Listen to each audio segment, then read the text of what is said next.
작성해 주시기 바랍니다. 오늘 여러분과 같이 나누고 싶은 것은 어린아이를 만져주시는 예수님에 대해서 말씀을 나누기 원합니다. 미국의 그 게리 스멜리라고 하는 유명한 상담가가 있습니다.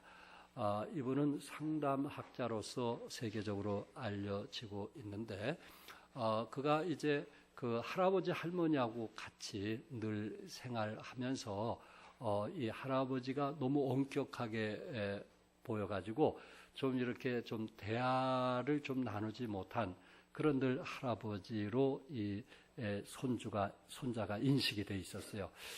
그래서 뭔가 할아버지는 무서운 할아버지라고 생각을 했는데, 어느 날 이제 어릴 때 친구들하고 놀다 보니까 밤늦게 집에 귀가를 한 거예요. 그가 아버지가 아닌 할아버지가 딱 기다리더니 올라오라는 거예요. 가지고 2층에 가서 할아버지 방에 가서 매를 맞게 되었어요. 그 어릴 때 이 마음이 얼마나 서글픈지, 그것도 엄마 아빠가 아닌 할아버지에게 매 맞다니. 그래, 나는 할아버지 싫어, 할아버지 보고 싶지도 않아, 막 그냥 화를 내는 거예요. 한참 좀 마음이 누그러지려고 하니까 할머니가 이 손자를 부르는 거예요. 애야, 할아버지 와서 식사하라고 그래라, 그런 거예요. 그러니까 그 시간까지 할아버지가 식사를 안 한 거예요. 식사하라고 그러는데 도저히 그 말을 못 하겠는 거예요. 미워 죽겠는데 할아버지가 나를 때린 할아버지, 화가 나 있는데 그래서 말을 할 수가 없었던 거예요. 그래 이리 빼고 저리 빼다가 어쩔 수 없이 이제 가게 돼서 2층에 올라가서 할아버지라고 부르려고 하니까 할아버지 음성이 들리는 거예요. 무슨 소린가 하고 열린 문으로 보니까 할아버지가 거기서 무릎을 꿇고 눈물을 엉엉 흘리면서 자기를 위해서 기도하는 거예요. 그 어린 그 소년, 자기를 위해서 하나님, 내가 그 아이를 사랑하기 때문에 매를 댈 수밖에 없었다는 그 얘기를 할아버지가 그렇게 완고하고 강하시던 할아버지로 봤는데, 자기를 너무너무 사랑하는 할아버지로 보이기 시작을 한 거예요. 그래서 기도를 마칠 쯤에 이 손자가 들어가서 할아버지 식사하세요. 그러니까 할아버지가 그 손자를 꽉 껴안는 거예요. 그래서 내가 너를 얼마나 사랑하는지 너 알지? 나는 너가 하나님 보시기에 가장 큰 사람으로 쓰임받기 원한다. 그래서 내가 너에게 매를 때린 거야 하면서 그 손자를 꽉 안은 거예요. 게리 스멜리라고 하는 이분이 상담가로 참 세계적으로 알려진 분이면서 늘 그때 당시 할아버지가 나는 네가 이 땅에 큰 사람 되기를 원한다 하면서 늘 식사 시간마다 자기를 위해서 기도해주고, 그렇게 참 자기를 때린 후 하나님 앞에 그렇게 무릎을 조아리고 기도한 건 자기 평생 잊지를 못했다 하면서, 자기가 곁길로 가고 싶어도 할아버지가 자기를 위해서 기도하는 할아버지를 생각할 때 결코 곁길로 갈 수 없었다 한 이야기를 하고 있습니다. 우리가 자녀들을 키우면서 참 자식 사랑하지 않는 부모가 어디 있겠어요. 우리 자녀들 잘 되기 위해서 우리가 희생하고, 또 우리 자녀들 잘 되기 위해서 그 없는 시간 내면서 자녀들과 함께 함에도 불구하고 자녀들이 곁길로 가고 또 부모가 원치 않는 일을 하게 됐을 때 우리 마음이 얼마나 아플까. 최근에 한 어머니가 이제 아이가 학교에 갔다 오더니, 딸이 학교에 갔다 오더니 햄버거와 콜라를 갖고 오는 거예요. 야, 너희 학교에 무슨 그 반장 뽑았냐? 요새는 반장을 뽑으면은 그렇게 좀 돈을 투자해야 된대요. 그리고 모두를 하나씩 갖고 온대 요새. 시대가 바뀌어가지고. 그래서 아이들도 선거를 한대요. 그래서 야, 너 혹시 너희 반에 반장 뽑았냐?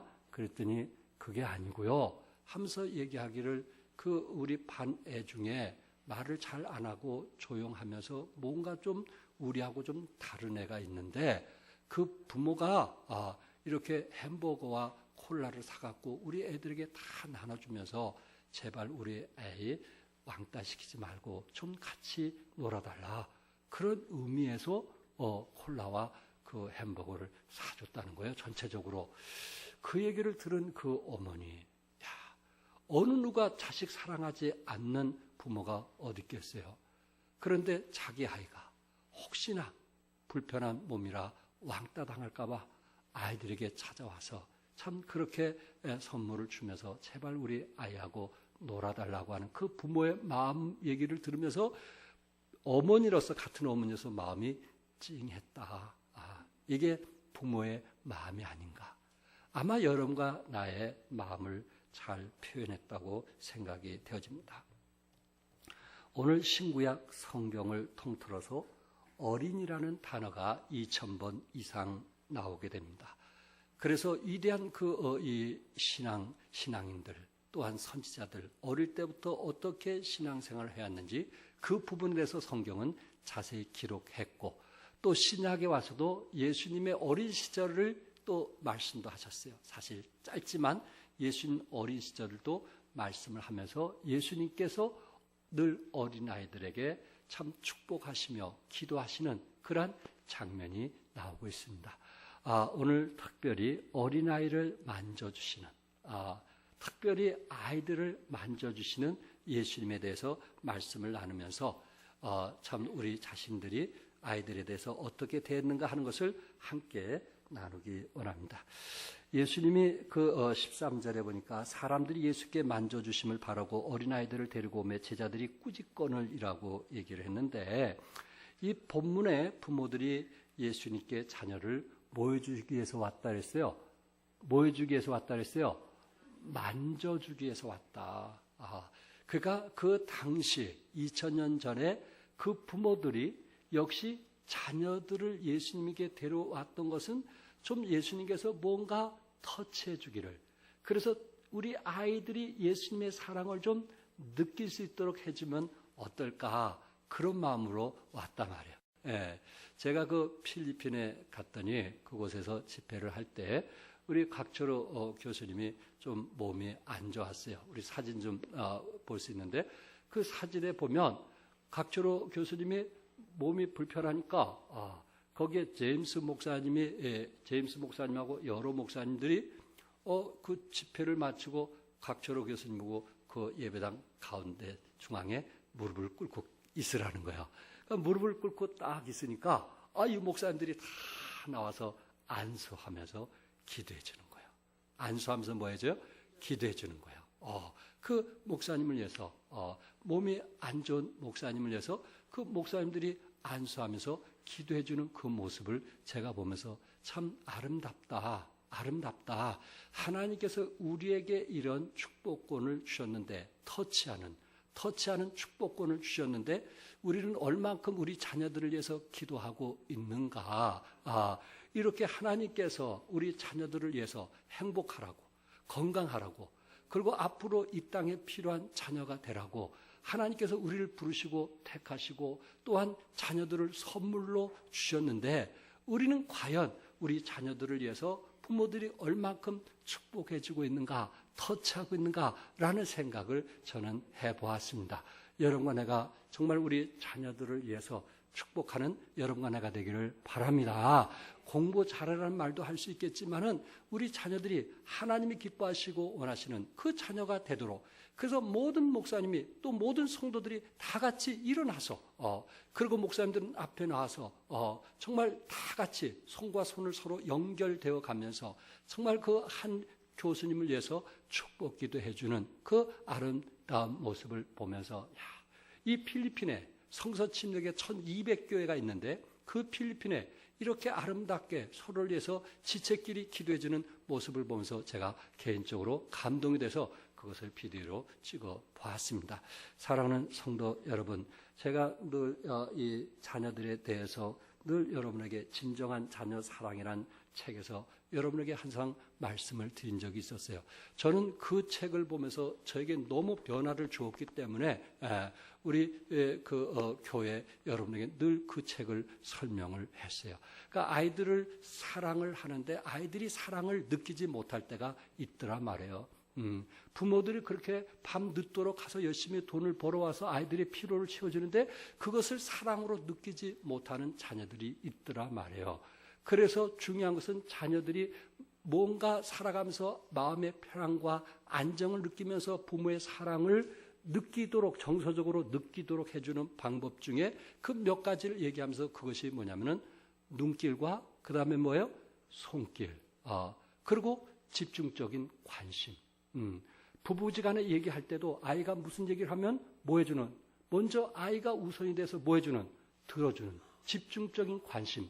그것을 통해서 아이들이 사랑을 느낀다고 하는 것입니다.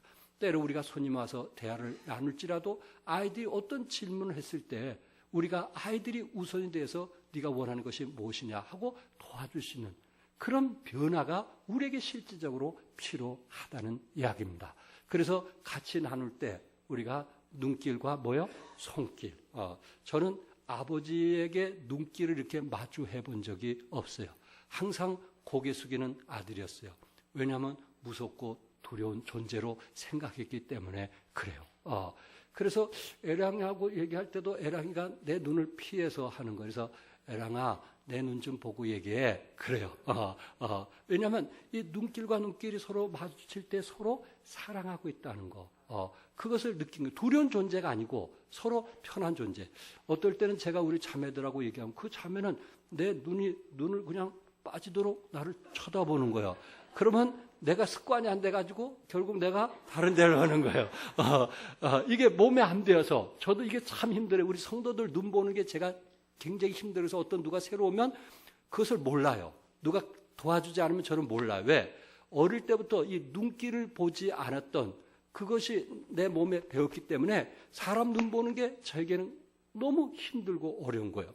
그런데 그 책자가 정말 그 같은 사랑이라도 그 깊은 사랑을 느끼게 하는 것은 그 터치하는 방법인데 같은 얘기라도 아이들에게 눈과 눈을 마주보고 얘기하란 말이에요.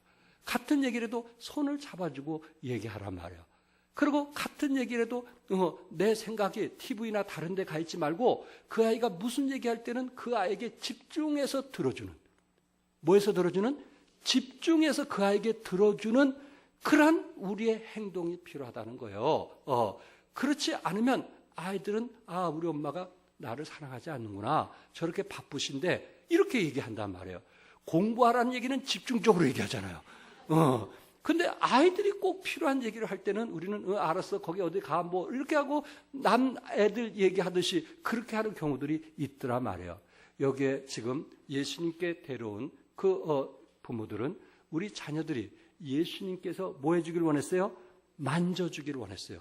예수님께서 집중적인 관심을 갖고 내 아이를 사랑해 주기를 원했다는 것입니다. 이처럼 여러분과 그리스도 안에 살면서 참 우리 자녀들을 이제 사랑해 주는, 포옹해 주는, 그래서 우리 아이들이 이제 우리 딸 아이 같은 경우도 이제 딸 아이 시원이처럼 이렇게 크면 아버지가 안아주려고 하면 이제는 도망가요. 이제 다 컸다는 거죠. 근데 안아줄 때가 있어요. 사랑해 줄 때가 있어요. 어떻게 하든지 우리는 그 아이가 크더라도 성장하더라도 아버지가 딸을 안아줄 때 전혀 정말 그 포옹에 안길 수 있는 그런 관계가 되어줄 때 거기서 진정한 사랑을 느끼고 거기서 안전된 어떤 힘을 느낀다는 이야기입니다. 그래서 여러분과 내가 자녀들을 이왕이면 사랑한다고 말할 때 터치해주는 그리고 포옹해주는 부모와 자식 간에 좀 마음을 나누는 그래서 어린이 주일날 혹시 어디 갈 계획이 있다면 정말 식사 시간에 아버지가 딸을 위해서 아들을 위해서 축복기도 해주시고 어머니가 정말 아버지와 그 딸을 위해서 축복기도 해준다면은 그 모습이 얼마나 아름다울까. 아이들이 좋아하는 일, 아이들이 기뻐하는 일을 해주는 것이 아니고 우리는 정말 하나님 사랑 안에서 우리 자녀들이 건강하게 성장하도록 축복기도 해주는 이 축복기도가 얼마나 아름답고 위대한지 아시겠죠? 제가 서재에 가서 이 책 중에 하나 서점에 가서 책 중에 하나를 사갖고 왔는데 하루에 한 번 자녀를 축복하라는 책이었어요. 적어도 부모는 하루에 한 번씩 이제 참 축복해주는 미국의 그 부모들 보면 제가 제일 부러워하는 것이 있는데 그 아이들이 반드시 잠잘 때 아버지나 어머니가 따라간다는 거예요. 그리고 그 아이가 잠들도록 성경책을 읽어주든지 동화책을 읽어주면서 잠들게 하고 내려오는 이거는 참 미국 부모들에게 우리가 배워야 할 점이 아닌가. 가서 자라 하는 것보다도 그 아이가 정말 세상에서 어머니의 음성을 듣고 아버지의 음성을 듣고 가장 편하게 잘 수 있게 해준다면 이보다 행복한 게 어디 있겠는가. 그래서 적어도 우리는 자녀들을 위해서 기도해주는 아버지, 어머니가 될 수 있기를 바라고, 그리고 이 자녀들에 대해서 예수님께서 얼마나 참 귀하고 소중하게 여겼던지, 그 당시 주님께서 천국에서는 누가 가장 큽니까? 라고 제자들이 묻게 되었을 때 누구든지 어린아이와 같이 되지 않으면 결단코 천국에 들어가지 못한다. 이 말을 누가 하신 거예요? 예수님이 하셨잖아요. 어린아이 같지 않으면 결코 천국에 들어올 수 없다.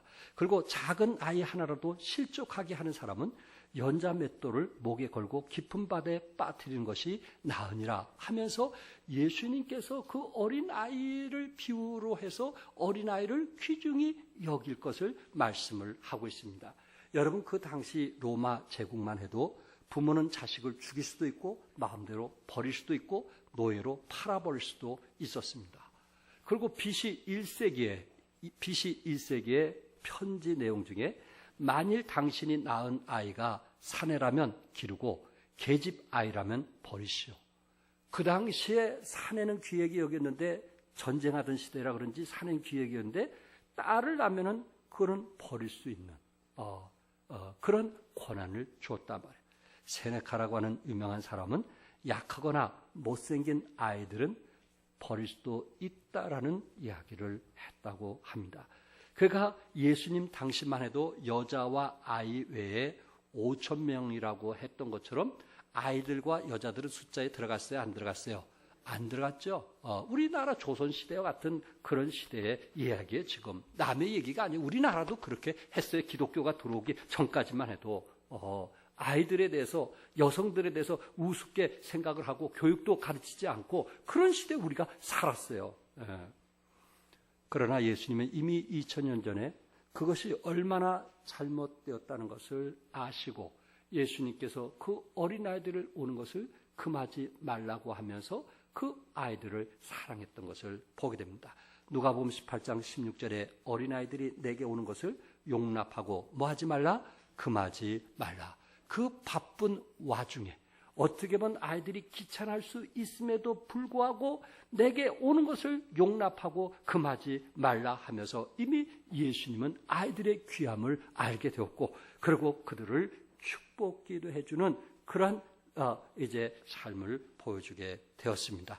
최근에 우리 기독교 서점 책들을 쭉 보니까 그 책들의 그 제목들을 쭉 보니까 그 제목들 중에 눈에 와닿는 게 뭐냐면 친밀감.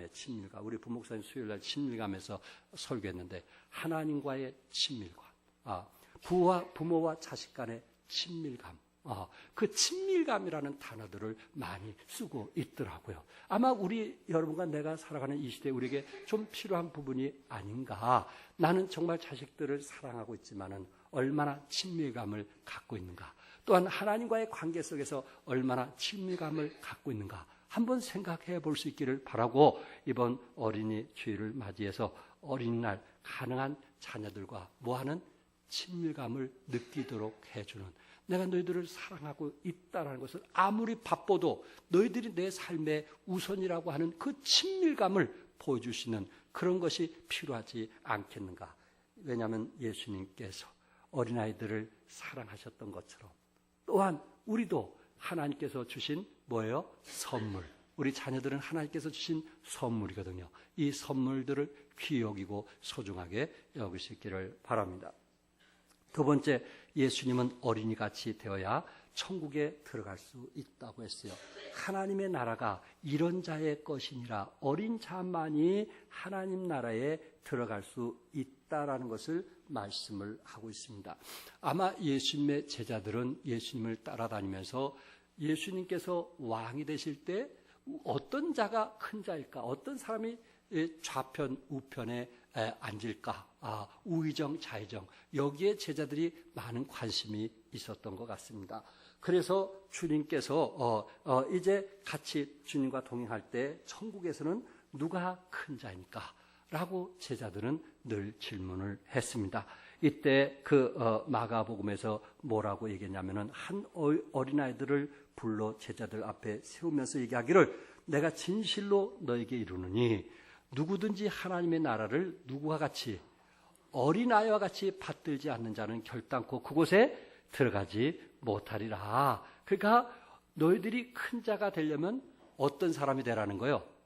어린아이가 되라는 거예요. 어린아이. 예. 그가 어른이 되려면 먼저 어린이가 되라. 어린이가 되라.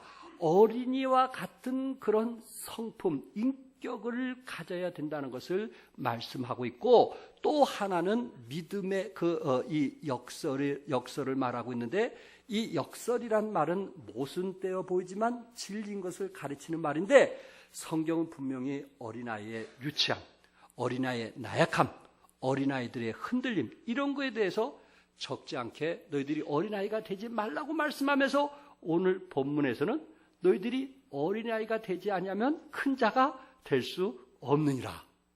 역설적인 얘기 아니겠어요? 그렇게 주님께서 말씀을 하셨단 말이에요. 여기 13절에 사람들이 예수께서 만져주심을 바라고 어린아이들을 데리고 오매 제자들이 꾸짖었거늘 그런데 어린이들은 이 어른들의 눈치를 모르고 따라오는, 여기 제자들이 꾸짖었는데도 상관없이 꾸짖을 것을 생각지 않고 따라오는 여기 어린아이들의 모습을 한번 생각해 보시기 바랍니다. 여러분, 어른들은요 정치적이에요. 어른들은요 계산하는 사람이에요. 어른들은요 저 사람하고 내가 상대하면서 유익한가, 이익이 있는가 없는가, 그런 것까지 계산하는 사람이에요.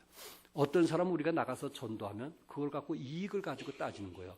그만큼 투자했을 때 얼마큼 걷어질 건가.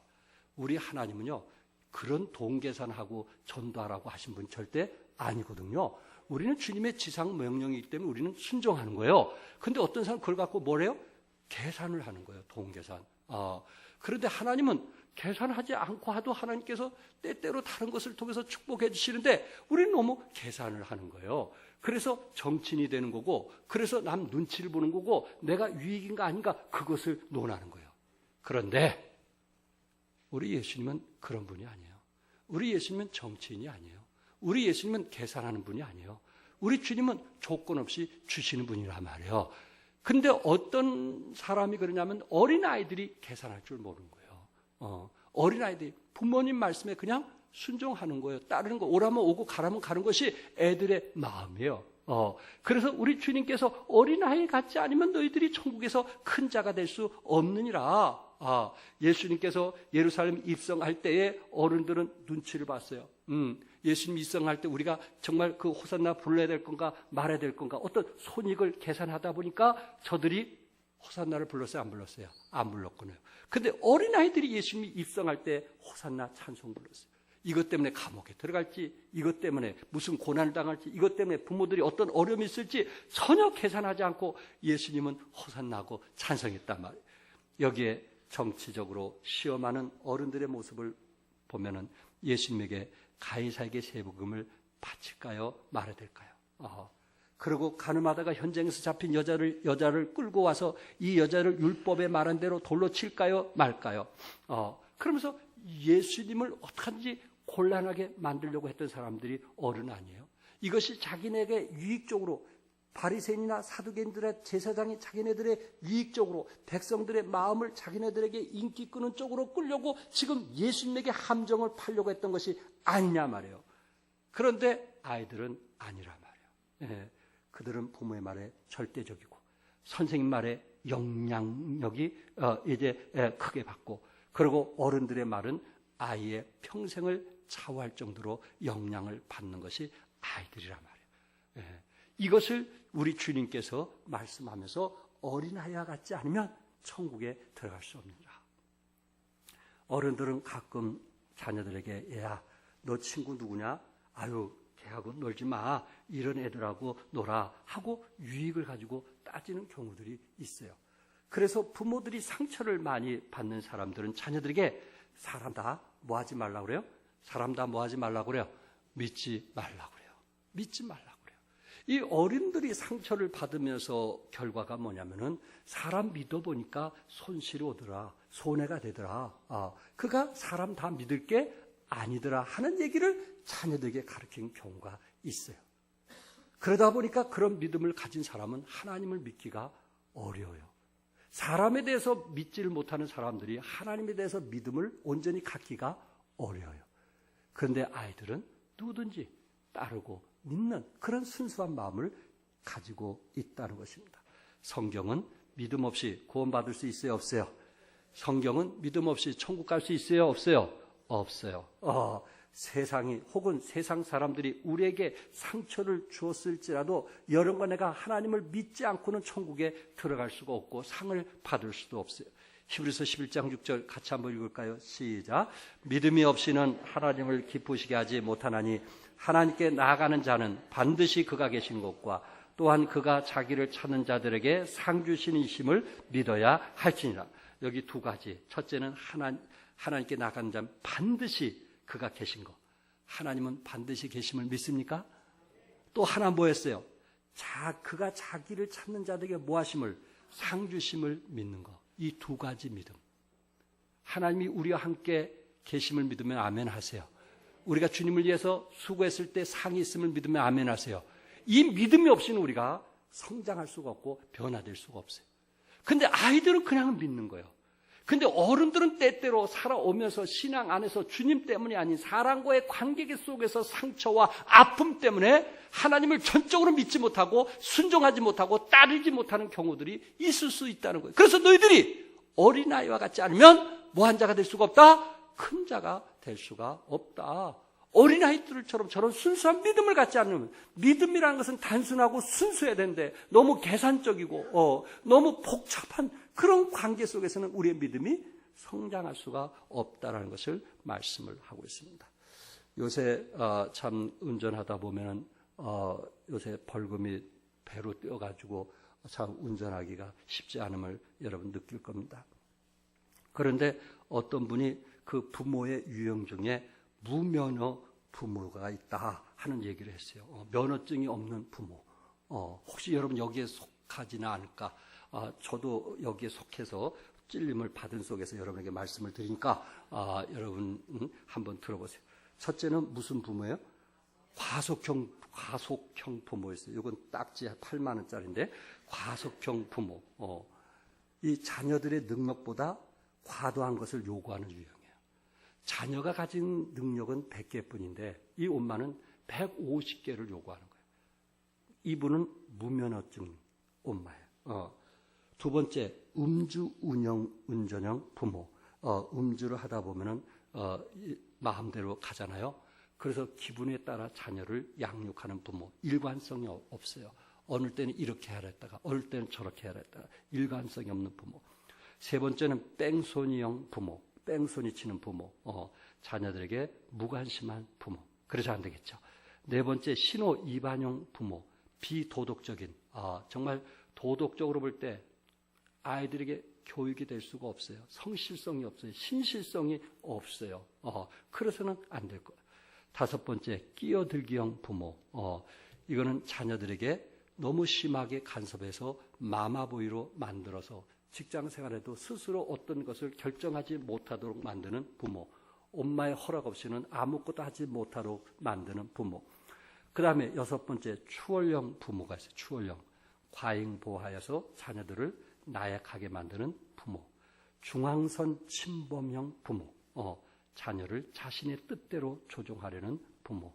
이 사람이 무면허 부모예요. 혹시 여러분 무면허증 갖고 자녀를 키우면 절대 안 됩니다. 아이들에게 큰 위기가 온다는 거 꼭 기억하시고, 나는 무면허증인가 면허증을 가졌는가 한번 생각을 해보시고, 참 우리가 다 부족하지만 하나님이 기뻐하시는 자녀로 양육할 수 있기를 바랍니다. 자식에 대해서 현재보다 미래에 참 주님께서 너는 장차 뭐가 되리라? 시몬에게 장차 뭐가 되리라? 개바가 되리라고 말씀했던 것처럼 우리는 자녀에 대해서 미래의 소망을 가지고, 그리고 미래의 희망을 가지고 우리 자녀들에게 장차 개바가 되리라는 그런 소원을 가지고 도와줄 수 있기를 바랍니다. 끝으로 세 번째, 예수님은 어린이들을 받들어야 한다고 했어요. 여기 어린이와 같이 뭐하지 않으면 받들지 않는 자는 결단코 그곳에 들어가지 못하리라. 어린아이들과 같이, 그러니까 아이들의 마음은 어떤 마음이냐면 어른들을 받드는 마음이 있단 말이에요. 섬기는 마음이 있단 말이에요. 따르는 마음이 있단 말이에요. 그러니까 어린아이 같이 받들지 않는 자는 결코 천국에 들어갈 수 없다. 그러니까 예수님은 어린아이들처럼 정말 받드는 그런 신앙생활을 우리에게 가르쳐주고 있습니다. 여러분, 하나님의 나라는 받들어야 들어갑니다. 어른 받들기를 어떻게 하면 할 수 있을까요? 내가 낮아지면 얼마든지 상대방을 뭐 할 수 있어요? 받들 수가 있습니다. 주위에 가난한 자, 병든 자, 소외당한 자를 어떻게 하면 받들 수 있을까요? 내가 낮아지면 받들 수 있어요. 하나님의 나라는 어떤 사람이 들어간다고요? 받드는 자. 내 마음이 겸손하고 낮아지면서 받드는 자. 그 사람만이 하나님의 나라에 들어갈 수 있다고 말씀했어요. 여기 받들다라는 단어는 손안에 넣다, 환영하다, 영접하다라는 뜻입니다. 천국을 영접하기 위해서, 우리는 천국을 손안에 넣기 위해서 우리는 낮은 자가 될 때에 그 일을 할 수 있다는 것이, 아이들이 바로 그렇게 받드는 자, 부모에 대해서 받들고 교사에 대해서 받들고 그리고 주위에 있는 할아버지 할머니에 대해서 받들고, 아이들은 이미 그런 태도가 됐을 때 그런 태도를 가진 사람이 천국이 저희 것이다, 이렇게 말씀했어요. 여러분, 빌립보서 2장 8절에 예수님을 뭐라고 말씀했어요? 자기를 낮추시고 죽기까지 뭐 했으니? 복종하셨으니 그 십자가에 뭐 하심이라? 죽으심이라. 예수님은 받드셨어요. 예수님은 여러분과 나를 받드신 거 믿으시기 바랍니다. 자기를 낮추셨어요. 그리고 하나님 나라를 받드셨어요. 마태복음 18장 4절에 그러므로 누구든지 이 어린아이 같이 자기를 낮추는 사람이 천국에서 뭐한 자라 했어요? 큰 자라. 낮추는 자, 받드는 자, 겸손한 자, 그 사람이 천국에서 가장 큰 자라, 그렇게 말씀을 했습니다. 여러분과 나도 어린아이처럼 늘 천국을 받들 수 있길 바라고, 예수님을 받들 수 있기를 바라고, 그리고 하나님 없이는 살 수 없다는 고백이 우리 안에 있기를 바랍니다. 서점에 가서 책을 보면서 제목이 신기해서 한 권을 사갖고 왔는데, 몇 권 중에 한 권을 사갖고 왔는데, 전서수 씨가 교수가 쓴 책입니다. 이분은 3년 동안 유아 교육만 전문하신 분인데, 그가 뭐라고 하냐면 피를 토하는 심정으로 썼다고 그랬어요. 피를 토하는 심정. 어떤 책이기에? 그러니까는 이분도 예수 믿는 사람이기 때문에 우리 예수 믿는 부모에게 욕을 맞을지라도 피를 토하는 심정으로 책을 썼는데, 제목이 뭐냐면 복수당하는 부모, 존경받는 부모. 그가 부모 중에 못 당하는 부모가 있다고요? 자녀들에게 나중에 복수당하는 부모가 있단 말이에요. 그리고 어떤 부모는 존경받는 부모가 있더라고요. 제가 좀 찔끔했어요. 나는 어떻게 자녀를 키웠지? 찔끔했어요. 누가 이 얘기를 미리 해줬다면 내가 복수당하는 부모로서 안 키웠을 건데 좀 찔끔했어요. 여러분, 내가 자녀를 사랑하고 또 자녀를 위해서 희생하고 자녀를 위해서 온 마음과 정성을 다 하지만 때로 그 가운데 말을 잘 듣지 않는, 공부를 잘 하지 않은, 불평하는, 욕하는, 학교에 가지 않는 그런 경우들이 우리 주위에서 많이 있어요. 통계에 보면 아이들이 지금 학교에 가지 않는 아이들이 갈수록 늘어나고 있고, 가출하는 애들이 갈수록 늘어나고 있어요. 그분들은 복수당하는 부모예요. 복수당하는. 우리 교회는 그런 사람이 없어요. 다행히도. 그런데 똑같이 자녀를 키우면서 복수당하는 부모로서 살아간다면 그 마음이 어떠하겠어요? 그러면서 이분이 쓴 책자 속에서 부모의 잘못된 사랑이 뭐냐?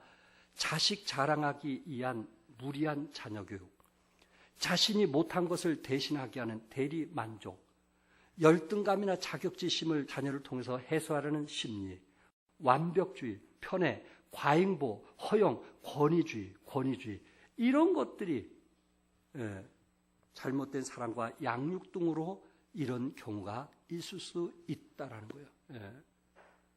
자녀의 그 욕구, 자녀의 관심, 그것을 무시하고 오로지 내 뜻대로만 해야 된다고 하는, 내가 원하는 사람과 결혼하고 내가 원하는 직장에 가야 되고 내가 원하는 사람이 돼야 된다는 이런 이유 때문에 복수당하는 부모로서 살 수도 있다라는 이야기를 피를 토하는 심정으로 썼다는 이야기입니다. 그것을 이분이 증명하고 있는데 세계에서 잘 사는 나라 27개국 중 한국 부모에게 찾아오는 비율이 최하위라고 합니다. 한국. 그가 똑같은 자녀를 키웠는데 27개국 중에 자녀들이 부모에게 그렇게 참 도움을 받아서 고맙습니다 하고 돌아오는 비율이 최하위라는 거예요. 이거는 놀라운 일 아닙니까?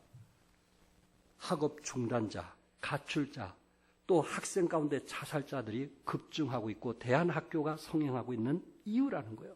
그리고 우리 한국에서 미국에 이민 가가지고 이제 그곳에서 입학해서 중간에 그만둔 사람이 뭐냐면 세계 우리 한국 아이들이 최고인데 44%가 도중에 그만둬가지고 밤마다 모이면서 자기네끼리 어울려서 못된 짓 하고 하는 애들이 부자 아이들 중에 44%가 그렇다는 거예요. 조기유아, 기러기 아빠 이런 것들로 인해서 부모가 나름대로 희생하고 있는데 자녀들이 거기까지 느끼지 못하고 있다는 것을 통계로 내면서 44%. 이분이 조사했는데 이 세상에서 가장 듣기 싫은 말이 뭐냐고 그 자녀들에게 물었다고 그래요. 그러니까 이 자녀들이 부모들이 협박하거나 다른 사람과 비교하고 욕하는 거, 야단맞는 거 그것이 아니고 가장 싫어하는 거. 그 아이들 중에 60%가 뭐냐면은 부모가 뭐 하라는 거? 공부하라는 거. 이게 가장 듣기 싫다는 거예요.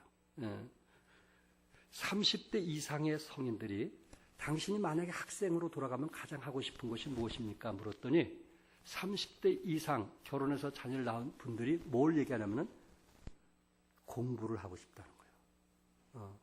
자기가 젊었을 때 공부하지 못한 것이 늘 한이라는 거예요. 여기서 어떤 문제가 생기는지 아시죠? 어른들은 공부에 한이 맺혀 있고 아이들은 공부에 질려 있는 그 상태 속에서 부모와 자녀 간에 이게 관계가 안 좋은 속에서 어떻게 공부가 잘 될 수 있겠느냐 말이에요. 이런 속에서 이거는 정상적으로 공부가 잘 될 수 없는 분위기에서 살고 있다는 거예요. 아이들이 이제 좀 마음 먹고 공부하려고 하면은 부엌에서 호박을 이렇게 자르면서 뭐라면 얘야 공부하라 그런다는 거예요. 지금 공부하려고 마음 먹고 있는데 그래서 하고 싶지가 않는 거예요. 알아서 좀 해게 주면 되는데 화장실 가면서 얘야 공부하라. 어디 가든 시장 가도 얘야 공부하라. 부모는 항상 공부해야 마음에 쉼이 있는 거예요. 이것이 아이들에게 너무 힘들다는 거예요. 그런데 개 중에 공부하다가지고 개 중에 공부를 잘하는 애들이 나오는데 그 아이들은 뭐 때문에 공부하냐면은 복수심 때문에 공부한다. 그게 가능성이 높다는 거예요. 왜? 부모를 이기고 부모로부터 벗어나기 위해서는 공부를 잘하는 방법뿐이 없기 때문에 부모에게 벗어나기 위해서 그냥 열심히 합니다. 듣기 싫어도. 그러나 마음으로부터 부모에 대한 원망이나 분노가 있다는 거 여러분 기억해 주시기 바랍니다. 근데 제가 지금 이분이 쓴 책을 예를 들어볼게요.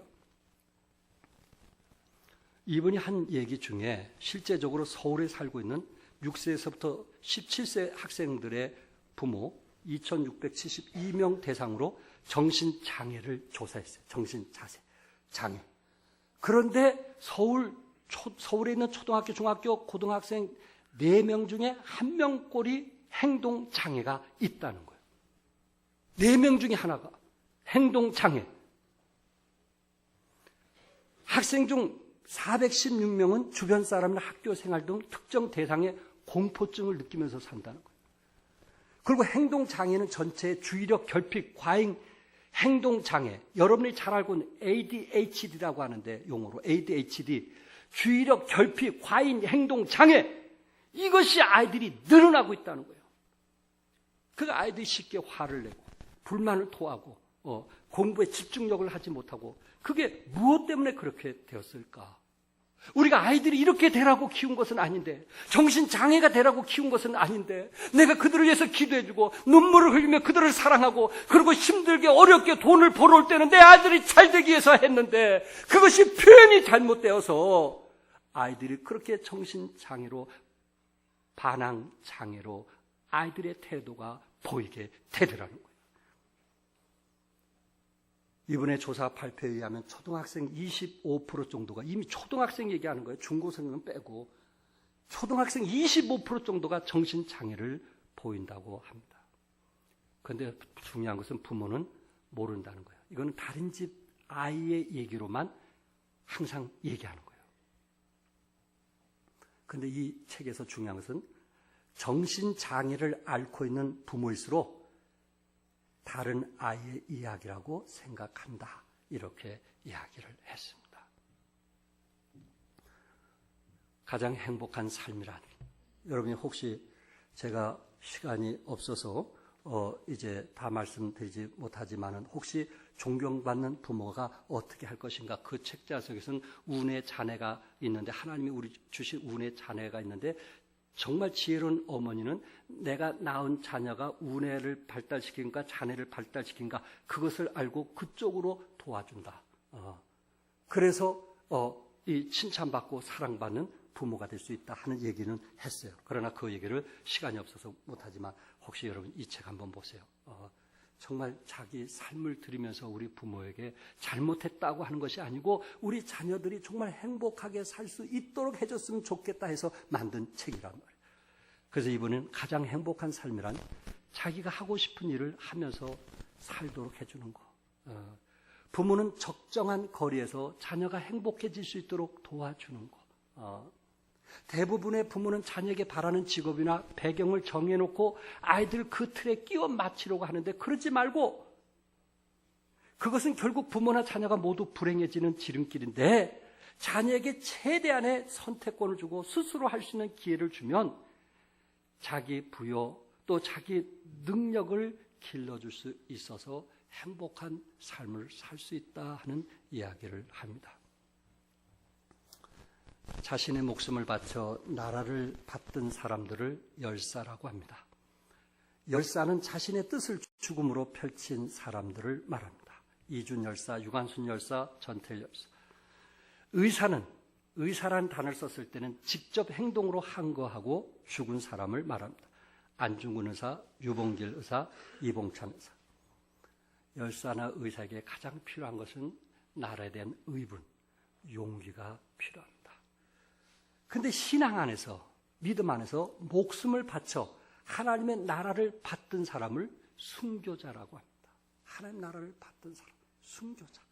순교자에게 가장 필요한 것은 용감한 마음이 아니라 어린이 같은 마음, 받드는 마음. 하나님 나라를 잘 받드는 어린이 같은 마음을 가진 사람이 결국 복음을 위해서 순교를 할 수 있다라고 합니다. 세계에서 가장 저명한 성자라고 불릴 정도로 유명한, 세계에서 가장 저명한 성자 23명 중 단 한 명을 제외한 나머지 모두 다 18세 이전에 신앙생활을 통해서 그들이 성자가 되었다. 22명이, 23명 중에 22명이 18세 이전에 부모로부터 그 배운 신앙으로 인해서 성자가 되었다는 이야기를 하고 있습니다. 사랑하는 성도 여러분, 우리는 자녀들을 주님께 데리고 나오시기 바랍니다. 하나님의 나라를 받드는 겸손한 자녀로 양육할 수 있기를 바랍니다. 하나님 나라를 받드는 자는 천국을 소유하게 될 것입니다. 또한 예수님이 만져주시도록 데려 나오시기를 바랍니다. 우리 16절만 읽고 기도하고 마치겠습니다. 다 같이 시작. 그 어린 16절 다 같이 시작. 안고 그들 위에 안수하시고 축복하시니라. 그 아이들을 안고 그들 위에 뭐 하시고? 안수하시고 축복하셨다고 말씀하십니다. 안수하시고 축복할 수 있기를 부활하신 예수님의 이름으로 축복합니다. 기도하겠습니다. 저는 오늘 어린이 주일날 말씀을 전하면서 제가 다시